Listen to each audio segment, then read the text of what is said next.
Brothers and sisters, no, gilaunch last Sunday, no, releasing the power of healing. And I hope nga na-encourage ta, no, nga motuo o mabuhat igsoon sa ingon nga mapadayag sa Dios ang iyang gahom pinaagi sa pagampo sa mga masakiton. And my mission this morning is to continue the preaching. So releasing the power of healing part 2. No, og ato ang emphasize nako dinhi are the biblical principles behind the power of healing. No, but before that, I want to show to you from the Bible the biblical examples of releasing the power of healing. Unsa ka amazing ang gibuhat sa Ginoo pinaagi sa iyang mga apostoles. No, in Acts chapter 5 verse 15 to 16, giingon dinhi, this is an account of Apostle Peter. As a result of the apostles' work, sick people were brought out into the streets on beds and mats so that Peter's shadow might fall across some of them as he went by. Crowds came from the villages around Jerusalem, bringing their sick of those possessed by evil spirits, and they were all healed. Nahitabo igsoon sa kinabuhi ni Apostle Peter, nga grabe ka desperado ang mga tao tungod kay nadungog nila nga si Apostle Peter na ay gahom nga muayo og masakiton. So ang mga tao nga mga timawa, ang mga tao nga mga makaluluoy gayud, no, nakasadiyang nadungog nila nga makaayo day si Apostle Peter, then nidagsa ang mga tao igsoon ug sa grabe ka desperado tungod kay di man sila kaduol, niadto lang sila sa dalan, kabalo sila asa moagi si Apostle Peter. Kay nagdahom sila nga kung maigo lang sila sa anino ni Apostle Peter, maayo sila. Kuyaw kayo igsoon. Grabe ang dihog, ang gasa, no, ang anointing igsoon. Sa dihang naigo sila sa anino ni Peter, no, kay nangaayo man tanan, unsa kani nga klaseng nga anino? Kay I think isa ra may anino sa tao, no? Untay nadiri ang adlaw, oh. Pus nadiri ang anino ni Peter. So nadiri ta ng mga masakiton. Ang katong mga sakiton sa atbang, oh, iyaw kayo. No, lagian. No, langaayo sila igsoon. Unana ka gamhanan, unana ka amazing, ka powerful. No, mo ni gitawag nga nuclear level of healing. Katong giingon ni Pastora last Sunday nga legal right of healing. Anang isa-isa ampuan, tapos motuod jud ka nga maayo na siya, legal right ang ato ang claim ana. Unsay giingon sa pulong sa Ginoo buhaton nato. Pero kaning kay Apostle Peter, this is a nuclear level. Na muagas na ang dihog sa balang espiritu in all corners, tapos kung muduol ka sa iya, maulian ka. No? In Acts chapter 19 verse 11 to 12, no, giingon dinhi, this is an account of Apostle Paul. God did extraordinary miracles through Paul, so that even handkerchiefs and aprons that had touched him were taken to the sick, and their illnesses were cured, and the evil spirits left him. Di sad palupig si Apostle Paul. Kung kay Apostle Peter, maigo ka sa anino, maayo ka. Kay Apostle Paul, magamit nimo ang iyang apron. Kay gikan sa nang hugas o plato, ikaw ni sunod. Tapos na kay sakit, isulob nimo ang apron. Yaman dito apron. Maulian ka sa imong sakit. Oh, katong panyo nga gitapion sa iyang lawas, sa iyaha din nagikan igsoon. Kung namoy makita nga mga video gani.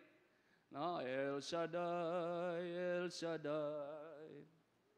No, magkanaana, ano magpahid-pahid sa naong, diri din na igsoon, diri na gikuha, gisundog. Ang problema lang kay dili tanan mga ayo dito, diri nangaayo man tanan. Oh, singot ra joy nakuha nila. Oh, singot lang sa nagkandak o healing revival. Pero kay Apostle Paul, tanang gitagaan sa panyo, tanang gitagaan sa apron, naulian, isulat din eh. No? No? And illnesses were cured and the evil spirits left them. Dili sa GMC, kuwara yun ato isa-isa, ampo, una ato pero kita po ta og result igsoon. Ako ang ipakita sa inyo unana ka-amazing pagmamuhat ang balang espiritu. No? So important questions to wrestle about healing. Mo ni mga pangutana igsoon nga mo come up si mga hunahuna nga pag matubag nimo og tama igsoon makita ka og result. Pag matubag nimo og tama igsoon mahitabo ang ministriya sa pag-ampo og pag-ayo og masakiton. Number one question. that I want you to wrestle. Is it God's will to heal all sickness?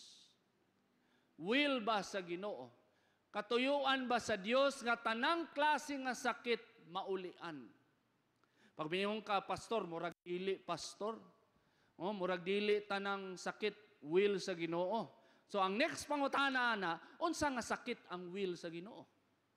Yung ka, pastor, wabi ako kabalo, basta dili ko tuo nga will tanan sa Ginoo. Pero wala po ko kabalo, pastor, unsa nga sakit ang will sa Ginoo? So kabalo mo, unsay ending igsoon? Walay conviction mo ampo og masakiton. Walay conviction mo ayo og masakiton. Nganuman, tungod kay di man ka convince nga will sa Ginoo nga maayo ang tanang klase nga sakit.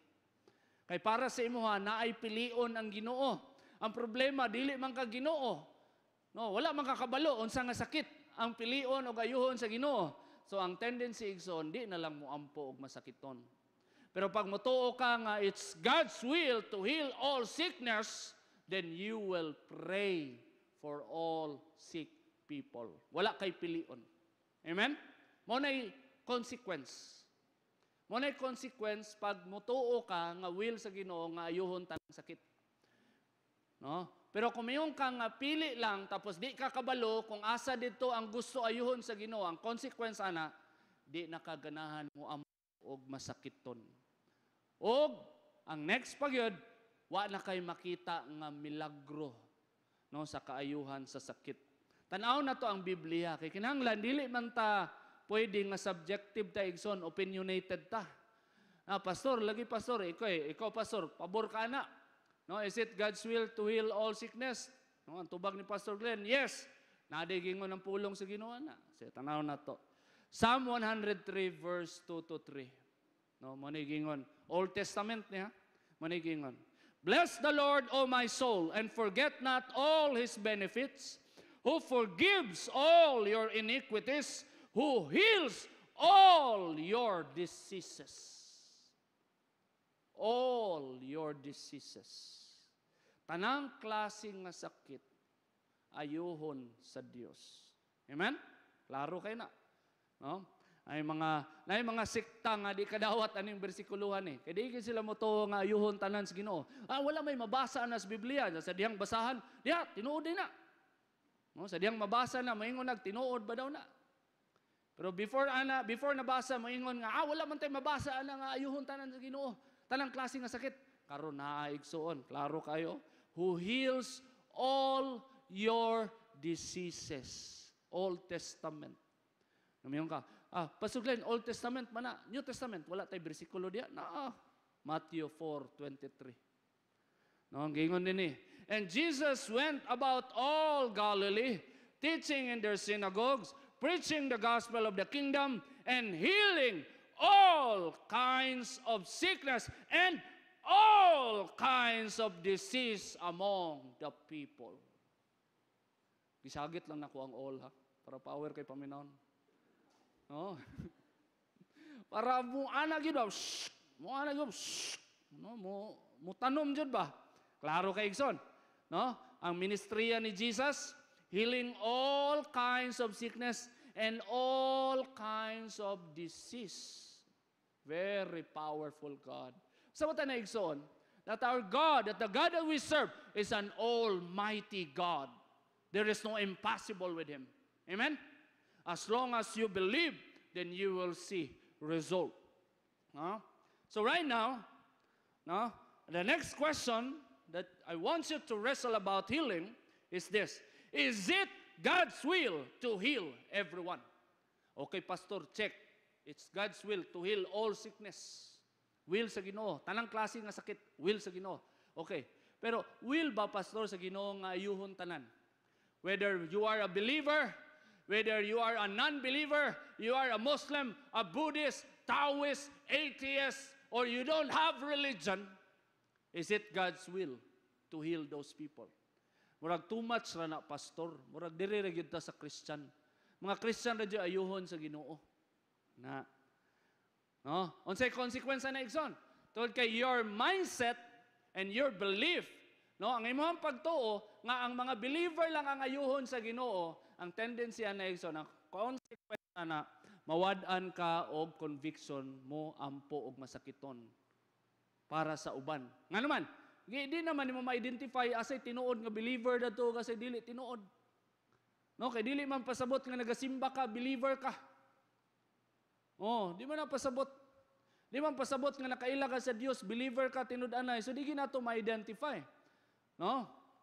So kailangan pa nimo pangutanon bago nimo ampuan sa sakit. Pero how about those people who are so desperate? They need healing, they don't know God. Is it God's will? Let's look at the scripture.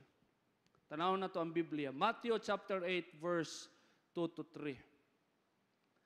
No? And behold, a leper came and worshiped him, saying, Lord, if you are willing, you can make me clean. Naay tao ni Dool kay Kristo, lepros. Tapos wala siya kabalo kung will ba sa Ginoo, nangutana siya, Lord, if you are willing, you can make me clean. In verse 3, then Jesus put out his hand and touched him, saying, I am willing. So, pag pangutanon nimo si Kristo, Lord, willing ba ka nga ayuhon ko nimo? Ang tubag ni Kristo, I am willing. Immediately his leprosy was cleansed. No, in Luke 22:49 to 51, kini. No? Mao ni senaryo igsoon nga padulungay na dakpon si Kristo. Padulungay na sa dakpon kisa nagtanaw og Passion of Christ. No? Di ba sa iyang pagdakop na giputlag dalunggan dadto? No? Kisa kaila ni Mike Tyson. Evander Holyfield. Sa ilang pag-away, gikit-kit ni Mike Tyson ang dalunggan ni Evander Holyfield, pero wala naputol. Pero dinhi igsoon mas grabe ni. Kay naputol gyud. Oh, basahin na to ha. Verse 49. When Jesus' followers saw what was going to happen, they said, Lord, should we strike with our swords? In verse 50, and one of them struck the servant of the high priest, cutting off his right ear. Masahit ni sang ipon ni Mike Tyson. Kay naputol yun. No? Naputol ang dalunggan sa isa sa mga mudakop ni Kristo. Dili ni believer igsoon, dakpon gani si Kristo. No? Naagani sila dito kay si Judas ang ilahang nag-lead sa ilaha si Judas ang nakaila kinsa si Kristo. And then ang ilahang mandato is dakpon si Kristo. Kay kung nito sila nga si Kristo Mesiyas, di sila mudakop. Pero tungod kay wa man sila nito nga Mesiyas si Kristo. Ilahang maganing gikulata, gibugal-bugalon, giluwa-luwaan pagani pagkahuman nilag dakop. Pero unsay gibuhat in verse 51. But Jesus answered, no more of this. So gipaundang niya ang kagubot. And he touched the man's ear and healed him. Oh, grabe kay Igsoon. Apil ang tao nga maoy mo dakop kang Kristo nga naputol ang dalunggan kay giputol sa iyang disipulo. Kuyaw kayo no, ang mga disipulo ni Kristo pag masuko, pamutlag dalunggan ng mga tao ba? Yawa, masuko sa disipulo ni Kristo. Eh? Si Kristo mo ayo, ang iyang mga disipulo mo putol. Huh? So he touched the man's ear and healed him. So klaro kay diri igsoon, persecutor, mo'y mulutos kang Kristo, naputlan og dalunggan, giayo ni Kristo. Walay pagtuo, dili siya motuo nga si Kristo Mesiyas, pero naayo siya sa iyahang problema. Is it God's will to heal everyone? In this verse, it's yes. Luke 17:12 to 17.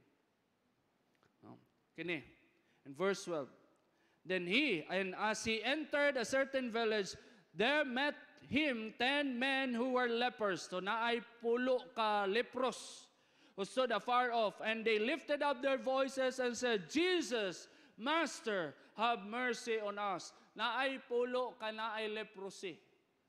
No, nangayo og tabang kang Kristo. No, in verse 14. Mo ni gingon ni Kristo. So when he saw them, he said to them, go, show yourselves to the priests. And so it was that as they went, they were cleansed. So naulian sila, pulo sila kabuk, naiketong. Naulian sila, nalimpyo ang ilang lawas. And then in verse 15, and one of them, when he saw that he was healed, returned and with a loud voice glorified God and fell down on his face at his feet, giving him thanks, and he was a Samaritan. So, sa pulo kabuok nga giayo ni Kristo, ang isa dito ni balik, no, usa ka Samaritan. In verse 17, og mao ni gingon ni Jesus, and Jesus answered and said, Were there not 10 cleansed? But where are the 9? Nangutana si Kristo, di ba pulo man to ako ang giayo? Anong isa ramay ni balik? Asa namang siyam? Nangutana si Kristo. So karon mangutana ka igsoon, katubang siyam tinud-an na ito nga believer. Dili ito tinud-an na nga believer. Nagsige na, Lord Jesus, have mercy, have mercy. Sa dihang natsambahan para sa ilaha, tsambar gito, di man sila motuo kang Kristo. Sa dihang naulian sila, wa man sila ni duol og balik kang Kristo para magpasalamat. So say point igsoon, out of 10 lepros, isaray tinuo jud dito nituo kang Kristo, giayo tanan, siyam atik-atik. Siyam atik-atik. Isaray tinuod, pero giayo tanan. Unana ka gracious ato ang Ginoo. Palakpakan nato ato ang buhi nga Dios. Ha? So say pasabot ana igsoon, dili day pasabot nga naulian ka sa sakit, okay ka. Naulian ka sa sakit, sold out believer ka. Kasi Kristo mismo naka-experience. Pulo ang giayo, isaray ni balik para magpasalamat. Munang kami ni pastora, sanay na kami ana, daghan kami giayo igsoon nga mga sakit. Daghan jud kayo. Ipangbuhatan pa na mo video sa Facebook. Pero kato mga video nga gipangbuhat namo, ubay-ubay sad sila mga rebellious. Magsigig panlibak sa pastor nga niayo sa ilaha. Natuman ang pulong sa Ginoo igsoon. Amen? Mas lala kay Jesus. Pulo kabuk niayo, isaray nagpasalamat. Ang siyam nagpabilin sa ilahang karaang kinabuhi. No? So say pasabot na igsoon, God is gracious. It is God's will to heal everyone. Sakit man una-unaon, sakitan una-unaon, Lord. Oy, apil to mga palahubog, Lord. Mga sugarol, Lord. Mga politician, Lord, nga kurakot. Pag naa sila'y sakit, pag ampuan sila, maulian sila, Lord. Di kay madawat sa tao, pero lahi man ang pananaw sa Dios igsoon. Our God is a gracious God. Wala siya pili. Basta ikaw naka dito mo ampo ka. If you believe that that person should be healed, then that will happen. Amen. No?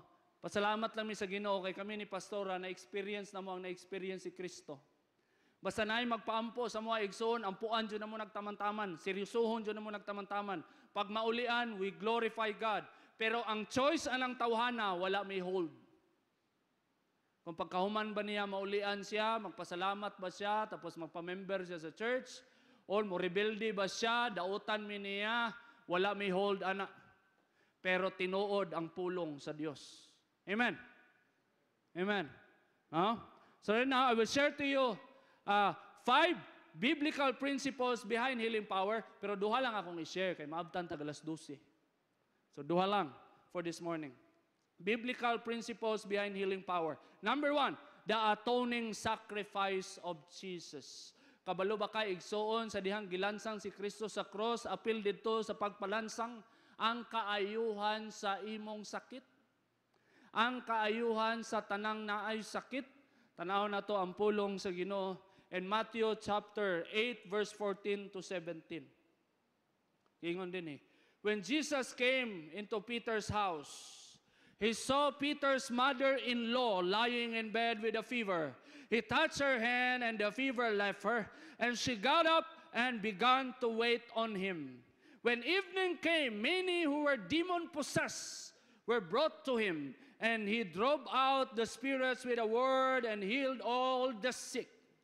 Take note of the word, all the sick. Healed all the sick. In verse 17, this was to fulfill what was spoken through the prophet Isaiah. This is quoting Isaiah 53. He took up our infirmities and bore our diseases. Sa Bisaya pa, gipasan niya ang atong kasakitan. Mao nay katumanan no sa propesiya ni prophet Isaiah. Sa diyang niayo og masakiton si Kristo. O sa diyang nalansang si Kristo sa cross, natuman ang propesiya ni prophet Isaiah na nag-ingon nga ang Mesiyas pasano niya sa iyahang lawas ang kasakitan sa katawhan.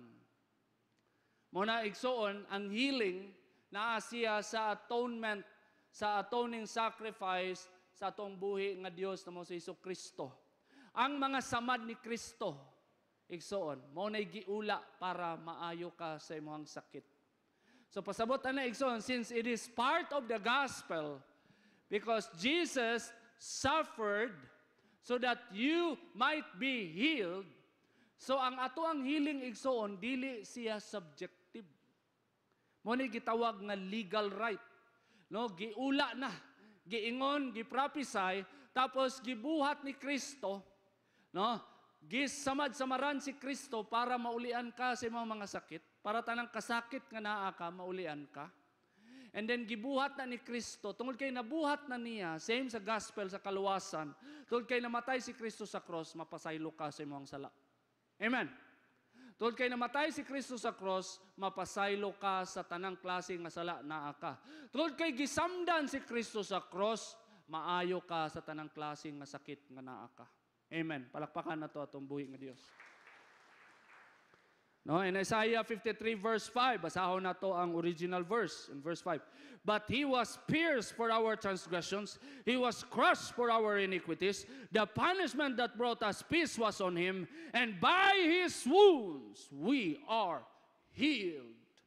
Uyaw kayo igsoon, propesiya ha, pero tanawa ang pulong nga word nga healed, past tense. Nahuman na. So kana din magsakit ka or moampo ka, i-claim nimo unsay nahuman na, unsay gibuhat ni Kristo sa cross, and then imuhang tuuhan nga naayo na ning tawhanan ni tungod kay giayo na ni Kristo. Unana mi mag-isip ni pastora pag moampo ming masakiton. Ang mutan-aw mi simuha nagsakit ka, ang naa sa moang utok naulian na ka. Tungod kay gibayaran na ni Kristo ang imong sakit. Mo nang di mi muundang og ampo nimo. Basta magpaampo kay igsoon, ampuan jud ka namo. Ampuan jud ka namo. Di jud wala mi balibaran na moingon mi. Murag itubuan naman kag bangas oy. Sige paampo sa mo, wa man jud ka naulian. Ayaw na paampo eh. Di jud mi moingon ana. Basta magpaampo ka sa mo hantod na napa kay sakit, ampuan ka namo. Mo nay commitment namo ni pastora. Oh. Mo nang nay mga prayer nga 1 month, 2 months, 1 year, 2 years, di na mag-matter sa mua. Kaya mo ang claim, mao ni sa igsoon. By his wounds, we are healed. Amen? No? Mo lang, pag mutuo ka ni igsoon, kita yun mong result. No? Thoughts to keep. The atoning sacrifice of Jesus is the very foundation of divine healing. Kung sa gibuhat ni Kristo sa cross, mao nay pundasyon sa divine healing igsoon. Namatay si Kristo. He suffered. He was wounded for our infirmities. No? And second, the atoning sacrifice of Jesus is the fortification of God's healing covenant. In the Old Testament, na gitawag nga healing covenant. Oh, naka-experience sa mga Israelita.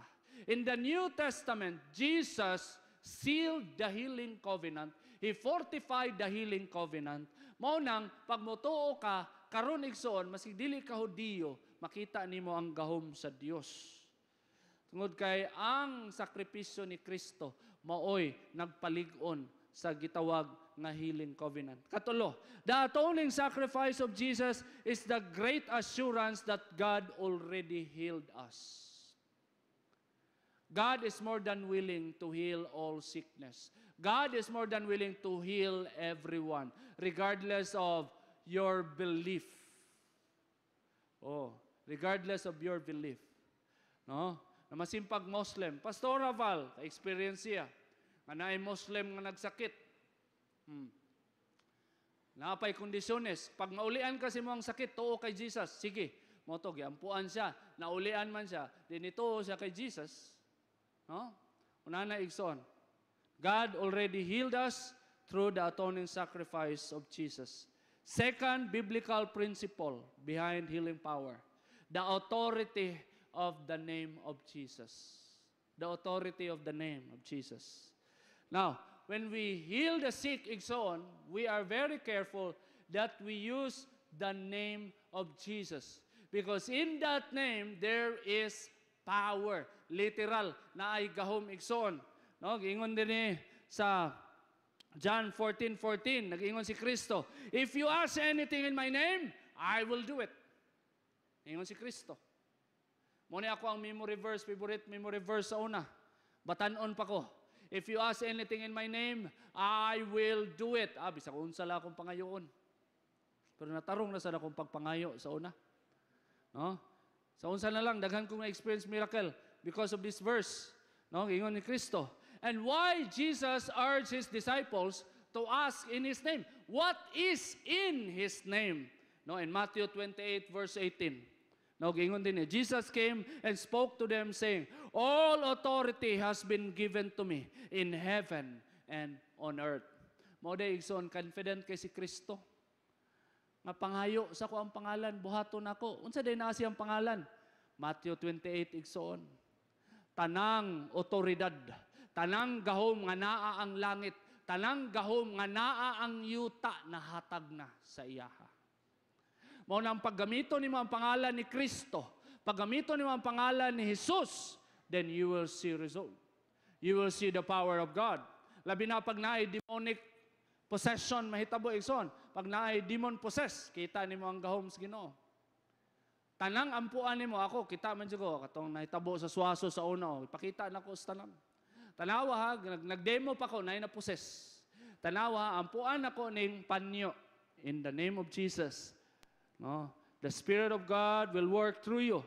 Tapos gihikot ang panyo sa liog. Ang reaction sa demon possessed, murag gituok. Init daw kayo, mapaso daw siya. Gibutang ang panyo nga akong giampuan. Karon, next na sad, tubig, kuwag tubig. Ampo na sa akong tubig. Tanawan ninyo ha. In Jesus' name, water, the power of God will work through you. No?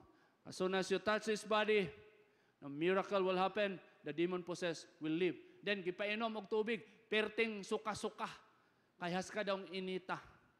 No? Kung demon possessed lang, per se, makita nimo grabe ka literal ang gahom sa Ginoo igsoon. Nga naman, because Matthew 28, verse 18, all authority in heaven and all authority on earth has been given to Jesus. That's why there is power in that name. Now, in Philippians chapter 2, verse 9 to 11, gingon din after Jesus died, and then this is the verdict in verse 9. Therefore, God also has highly exalted Him and given Him the name which is above every name. Taga-tamayong man to. The name above every name. That is Jesus. Amen? No? Ginadakop na baya ron. No? Very powerful. No, say maulaw ka magbasa ba? The kingdom of Jesus Christ was raided. Maulaw ka, kingdom pa yun ni Jesus Christ sa mukha. Pwede kingdom sa tao na lang. Maulaw ka. Mabasa dito. The kingdom of, grabe niya, ang halamdon kayong pangalan ni Kristo. Kung ka, unsig ingon sa pulong sa Ginoo. Therefore, tungod kay namatay si Kristo, that's verse 8. No, obedience to death. Therefore, God also has highly exalted Him and given Him the name which is above every name, that at the name of Jesus every knee should bow, of those in heaven and of those on earth and of those under the earth, and that every tongue should confess that Jesus Christ is Lord, to the glory of God the Father. That is the name of Jesus. The name above every name. That's why when you use that name, you will see result. If you believe that the name of Jesus is above every name. Amen? Dili na mahugawan igsoon bisan pag nainigamit sa pangalan ni Kristo. Tapos na bulabog, tapos nagkaroog kaso, daghang kaso, pagpakaulaw. Di na magmatter kay ang pangalan ni Kristo gamhanan og kanunay nga gamhanan og di mabawasan ang gahom sa pangalan ni Kristo. Bisag kinsa pa na nga pastor mo claim. Tapos magbuhat, magbinulayog, magbuhat og mga makaulaw nga butang, dili maapektuhan ang pangalan ni Kristo kay ang gahom sa pangalan ni Kristo kanunay, no? Thoughts to keep. There is so much power in the name of Jesus. Say amen. Amen. Testimony. Nay usa ka Satanist. Sa diyang Satanist pa siya sa una. Nasa'y privilege nga moadto sa pundok ni Satanas, ang mga demonyo mag-meeting, ang mga Satanist mag-meeting. Tinuod ni nga testimony. No? Naa sila sa trono ni ni Satanas, na trono sa Satanas, tapos na pundok sa mga demonyo, klase-klaseng mga demon, klase-klaseng mga satanist, nga nag-worship kay Satan, na sila dito. Karon kay bag-o mang siyang salta nga pagka-satanis. Usay maligas-ligas siya ba? Ma-mention niya ang pangalan ni Jesus, kay kalaban man nila din sa yuta. Ma-mention niya, pag mayon siya, katong si Jesus, mukalit lang kurog ang mga demons, tapos muluhod. Ayaw lagi pag-ingon ang pangalan na, kay bawal na dire. Bawal din yung Jesus. No? Kada ma-mention ang pangalan ni Jesus, mukurog apil si Satanas, tapos muluhod sila. Muna testimony sa usa ka satanis. Nga pag mamali daw kag bungat sa pangalan ni Jesus dito, kay bawal man na i-mention ang pangalan ni Jesus. No? Pag mag-meeting ang mga satanis, mangurog ang tanang demonyo, tapos muluhod sila. May pang demonyo, mangurog. May pang mga demonyo, makadungog sa pangalan ni Kristo, mangurog. No? Pero ang tao, ambot lang, no? Kumukurog ba? Pero moabot ang time, igsoon, in the day of judgment, that people will tremble at the presence of Jesus. Mahimong literal ang gingon, that every knee will bow. Every knee will bow. Ano man, kay tanang tao binuhat apil ang mga demonyo. Kay gingon dire oh. Huh? At the name of Jesus, every knee should bow, of those in heaven and of those on earth and of those under the earth. Ang mga anghel muluhod, ang mga demonyo muluhod, o ang tibuok katawhan muluhod sa pangalan ni Kristo. There is so much power in the name of Jesus. Amen? Amen. Ina mong katapad. Power! No, power lang para makamata. No? Okay. Second, everything that has a name should bow its knee under the name of Jesus. Ang tanang sakit na may pangalan, igsoon. Tanang sakit na may pangalan, and they should bow at the name of Jesus. Virus, COVID, usa pa na yung mga pangalan ng mga sakit. Masin pag lisod na kayo i-mention nga pangalan, ngalan nga sakit na siya, pangalan gihapon, general name, muluhod na sa pangalan ni Jesus. Ikatulo, when you use the name of Jesus, it is impossible not to see results. When you use the name of Jesus. Kabalo mo, igsoon, nato'y time sa una, I think mga 8 years na ta pastora, no? So kada atong nag-divine healing ta. No, mga 7 to 8 years. Kay 13 years naman. Nato'y time sa una, nga moampo mi ni pastora, kuan lang kanang situational lang. So manang wala kay mi kakita jud og result. Nami makita nga result pero dili consistent. Pero sa dihang nituo nami nga ang will sa Ginoo nga maayo tanang klase nga sakit ug will sa Ginoo nga ayuhon tanang klase nga tao kay sa una di mi convicted mo ampo og backslider. Pag backslider gani, pakita rag magpaampo. Magpakita rag magpaampo. Di jud mi convicted sa una kay nundong pa mi pastor no. No, nag-awakening pa ganito. Ko backslider ka ila jud ko. Dini maulian. Oh, wa jud na ulian. Wa jud na ulian, no? Nadayunan jud. No? So nana mo ang mentality sa una. Pero sa diyan gi-change na mo according to the Bible, ang Biblia ang nagbago sa mga una-una. Nga tanang sakit ayuhon sa Ginoo, tanang klase sa tao ayuhon sa Ginoo, didto mi kakita og result igsoon. Cancer, stage 4, HIV. Grabe jud. Kaingon jud ka mga imposible na jud kayo. Paralyzed, bakol for 17 years. Iampuan na mo ni pastora dito sa bukid. 30 minutes na mong inampuay, sinagitay, in the name of Jesus. Sige na mong sagit-sagitan ang iyang tiil. Nilakaw oy, gibilin ang crutches dito sa balay, asa may nagampo, nilakaw og 4 kilometers. Yes. Moto'y sinugdanan, igsoon, sa dihang nausab ang mga unahuna ni pastora pag-abot sa healing. It is grace. It is for everyone. It is for all sickness and disease. Kita na mo ang result. O pag imuhan ang tuuhan, igsoon, I tell you, usa ka adlaw ni ana, gamiton ka sa Ginoo, masyak ka. No, masyak ka nga naay milagro mahitabo when you mention the name of Jesus. Word to remember.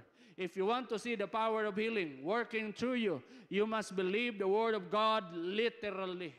Unsay giingon sa pulong sa Ginoo, tuuhan nimo. No, you must believe that it is God's will to heal the sick and it is His will to heal everyone in Jesus' name. Let us all stand. Amen.